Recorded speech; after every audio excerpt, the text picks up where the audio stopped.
सांगितलेलं की किती क्रूरपणे याची हत्या झालेली आहे आणि ते सगळं आता प्रूफ झालेलं आहे. जेव्हा हे फोटोज रिलीज झाले अख्ख्या मतदारसंघातल्या लोकांना, महाराष्ट्राच्या जनतेला बघण्यात आले की ह्या लोकांची कसली क्रूर प्रवृत्ती आहे, एवढी खराब मेंटॅलिटी आहे.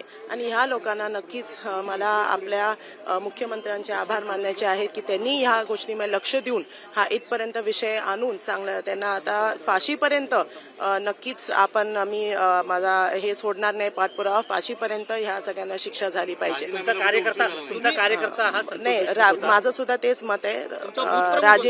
राजीनामा द्यायला खरंच उशीर झाला.